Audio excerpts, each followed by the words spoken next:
All right, Watch fam, welcome to the channel. This is Jimmy from J Will Studios, and I appreciate you coming back. I am super excited to announce that I hit 500 subscribers a few days ago, so I wanted to come onto the channel and say thank you for everyone that has taken a moment to subscribe and drop comments on the video. I started this a couple years ago. It's something to do during the pandemic. Prior to the pandemic, I was going to a couple of different watch events in Greenville, South Carolina, and Charlotte. And just like everyone else, we experienced a shutdown and took me away from a great group of folks. I really enjoyed being able to hang out with collectors and talk about watches. So I started this channel not knowing what to expect. I got a ton of feedback in the beginning, and it has been great because I do think that feedback has definitely helped me get the channel and improve my video content. I am definitely still not a professional YouTuber by any stretch of the imagination, but this is definitely giving me confidence. There are people that want to hear and just sit here and talk about watches. So thanks again, super excited to hit 500 subscribers. As a way to commemorate that, I wanted to do a video on my Rolex Submariner 16610LV. This is the 50th anniversary edition. And back when I did my review on the Jaeger-LeCoultre Navy SEALs compressor diver, I said that I went with this particular watch as I was thinking about adding another Rolex to my collection. I did trade my Rolex Explorer 1 towards this watch. And a few years ago, I had the opportunity to own a 1996 Rolex Explorer 2. And while I definitely enjoyed and appreciated that watch, the 24-hour bezel is what I was looking for, but it did force the watch to wear a little bit small on my 7.25-inch wrist. I ended up trading it and getting rid of it. Anyway, this is about the Rolex Submariner Kermit that's in my collection now, and I really do enjoy this. As I was talking about earlier, I wanted to add something Rolex to the collection, but I wanted to stay away from a black Submariner, whether that was the aluminum bezel or ceramic. I see those quite often in the wild, and I wanted something a little bit unique. I had been eyeing the Moser Century-Seconds in green. However, that is a little bit out of my price range and has kind of moved into grail status for me. So this allowed me to add green to the collection without going with a green dial. And I also really have my Seiko Presage that I enjoy wearing as well. So I was on the hunt looking for the Rolex Kermit. I was particularly searching for the original in 2003. Those are extremely valuable today, so not in the cards. So my particular 11610LV is from 2008. I think this is the Mark 7 version, if I'm not mistaken, if I've done all my research correct.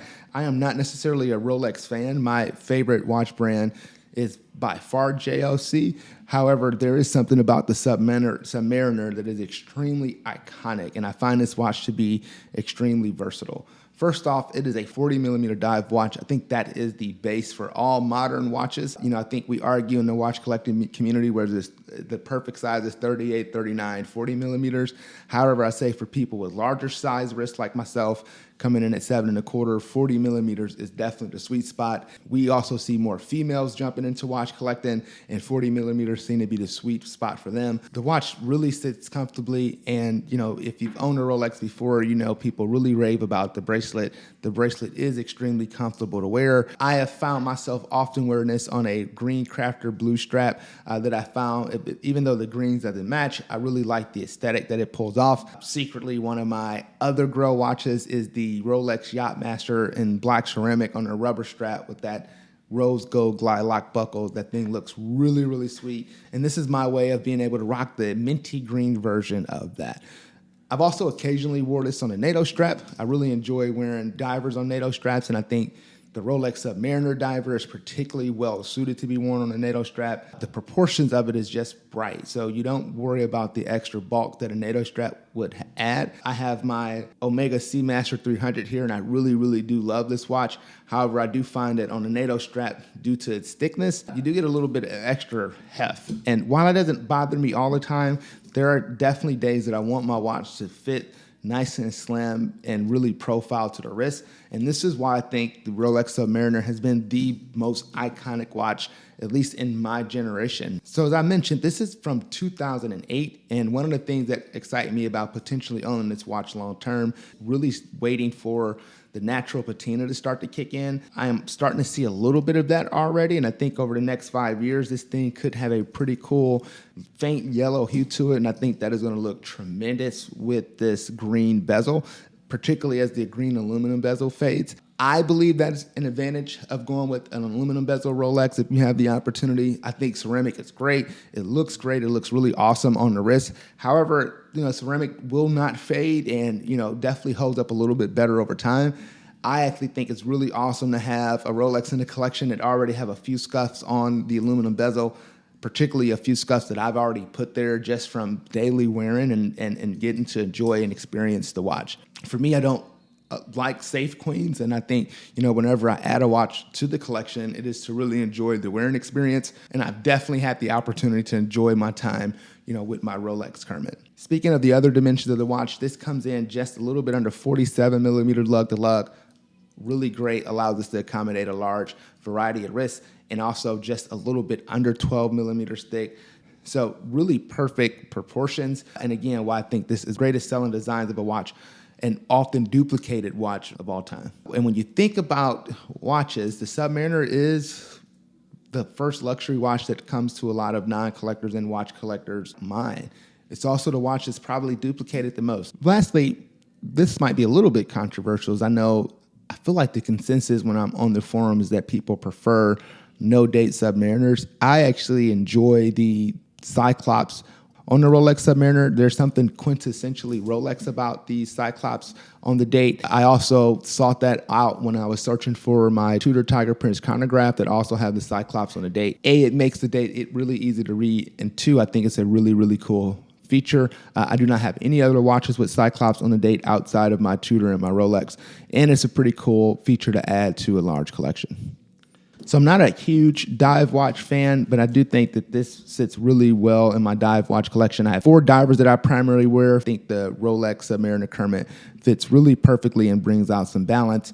So as I mentioned earlier, my black JLC Navy Seal diver compressor is my all black go-to when I want something a little bit rugged. The Manta SkyQuest that I reviewed not too long ago, I really do enjoy wearing this watch. This is the gilt dial version with a ceramic 72 click bezel. And then I have my blue Seamaster Heritage 300 that I also really enjoy wearing. I think it's really nice. So just a quick video about the Rolex Submariner 11610LV and why I decided to add it to my collection.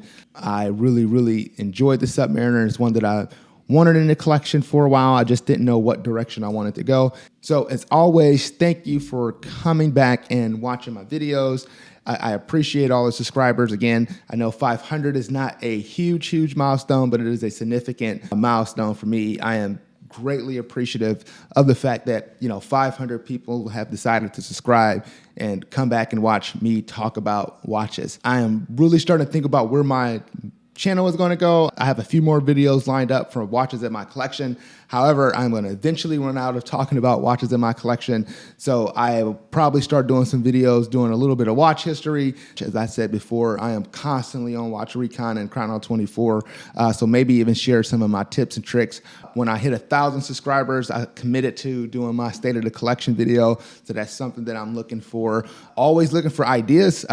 Thinking about even hosting some other watch collectors, because that is my all-time passion, is just really talking to other collectors about what they collect, why they love it, and hearing their perspective and wearing experiences. So, we shall see where this channel will go, but I appreciate those that are on the journey with me so far. So as always, thank you for watching. I will see you all soon.